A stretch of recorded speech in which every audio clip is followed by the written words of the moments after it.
November 4, X-ray, Romeo, Papa, Jim. Roger, Roger, what's the name there? Roger, Roger, what's the name there? The name here is Don, Delta Oscar November. I'm over here in Louisville, Kentucky. Over. Hi, Don. What's going on, sir? Hi, Don. What's going on, sir? Well, hello to you, Jim. It's been a while since I decided, by golly, I'm going to remember to take the time and I'm going to check in. That's just what I'm doing. Over. Yes, sir. Well, I got you on my local antenna there. It's probably about 7 over my noise level, Roger.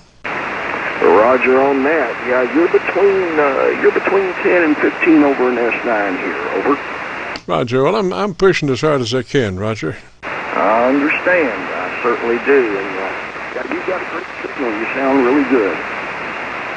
Thank you, sir. Thank you, sir. What radio are you running, Don? Well, I'm using my ICOM, my ICOM 7300, which I got about a year and a half ago. Bought it new.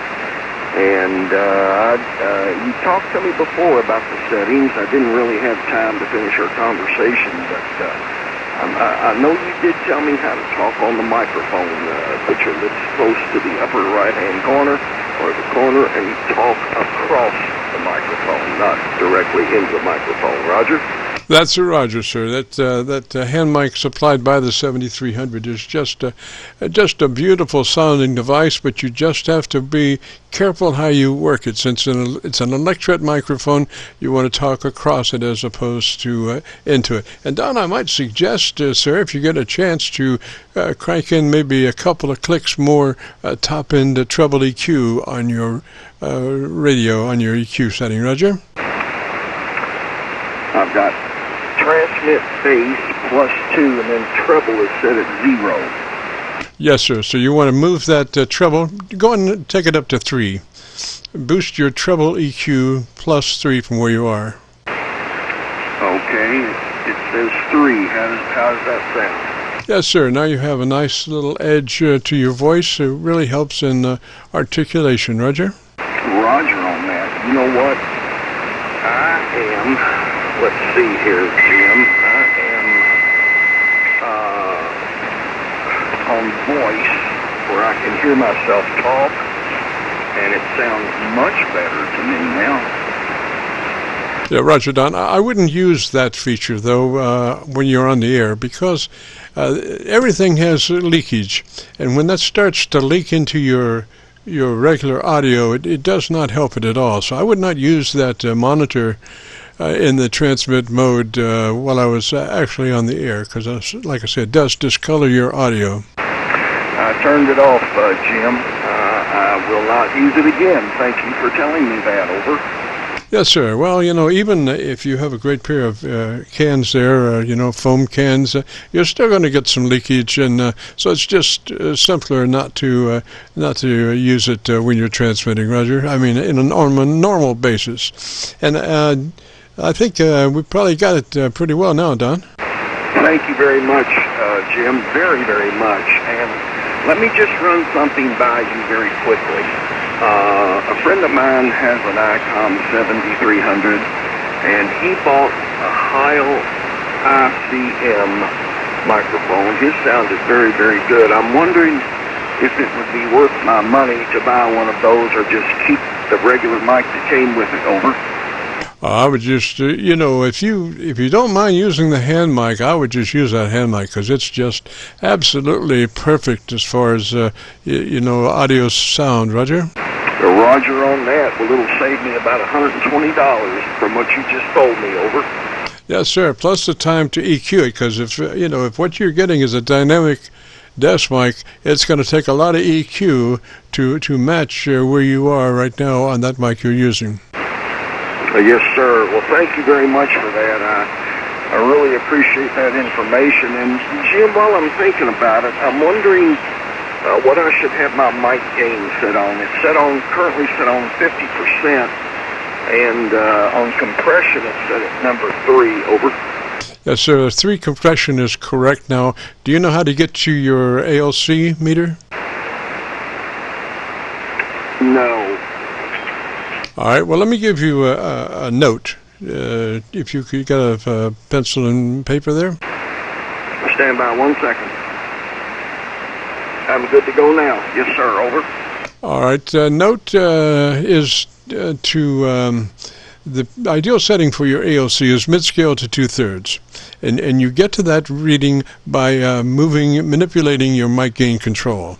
So the thing is, you would look at your book and see how to bring your ALC meter up, and then as you look at that ALC meter with mic gain in hand, you say the magic word audio, audio, audio, as you're adjusting your mic gain until your ALC meter is reading mid-scale to 2/3, and that's the way you set your mic gain, by mid-scale to 2/3 on your ALC meter.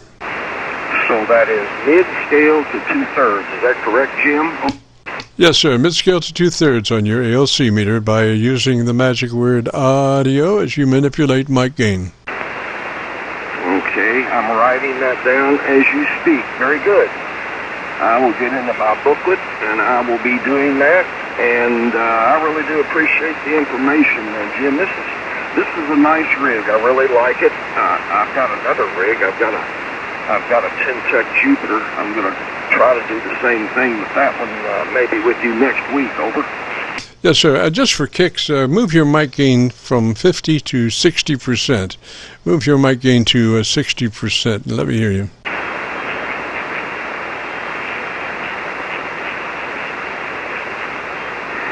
Okay, Jim, there's 60%. How copy? Over. Yes, sir. That's you're on track right there.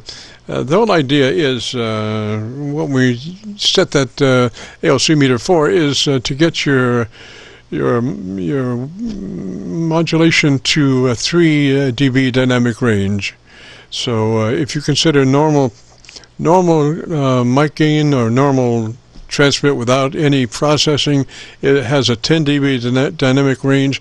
What we do is we close that down, fatten it up to a 3 dB dynamic range, which is a nice compromise to get a fatter signal. If you go past 3 dB, the words start to blur. So we've chosen 3 dB as the ideal thing, and that is when you adjust your ALC to mid-scale to 2/3, you will be a 3 dB dynamic range. And I would be surprised now if later on, when you find out how to get to your ALC and take a look at it, when you say audio, it should be right there at mid-scale to 2/3, because you look like you are running right now 3 dB dynamic range. Oh, very good, Jim. Well, I do appreciate the information, and believe me, when you talk, I'll listen. Whether it's on the 8.5 machine here locally or whether it's here, because you know what you're talking about. You're one sharp guy. What? By the way, what kind of rig are you operating? Over. Right now, this is a pretty highly modified FT990. It's about a 35-year-old radio, but we've made some modifications to it to extend this and that and the other thing, and so we have received down to 100 cycles, transmit down that way also. Roger? Roger on that. Yeah, you really sound super. Your modulation, your voice, the way it's clear, just sounds so very good. Over. Roger. Well, I've got a 7300 sitting here in the wings, but you know, there's an old adage, if it ain't broke, don't fix it. Well, and I believe in that too. I certainly do. Been there more than once. Over. Yes, sir. I try to keep that in mind before I get into things. Sometimes I'm successful. Sometimes I find myself into things wondering, now why in the world am I into this when I should have just left it alone? And that reinforces my, if it ain't broke, don't fix it. Absolutely. And just don't mess with it. My wife has always told me that. Don, don't mess with it. You got it right. No matter what I'm doing, whether I'm sweeping the floor or whether I'm washing the car. Don, you got it right now. Don't mess with it. Roger. All right, Don, let me say 73 to you, sir. Thanks for dropping by. I appreciate it. You have a great afternoon, Roger. Roger on that, Jim. Thank you so much for your help. I really do appreciate it. And I'm going to go to YouTube and listen to how this conversation went. Thank you very much again, Jim. And 73 back to you. This is N4XRP. Good day, Jim. Roger. Hang on just a minute. And Don, we'll have this uploaded to YouTube by noon tomorrow. Roger? Roger on noon tomorrow. Thank you very much, sir. N4XRP, back to net. Roger, 73.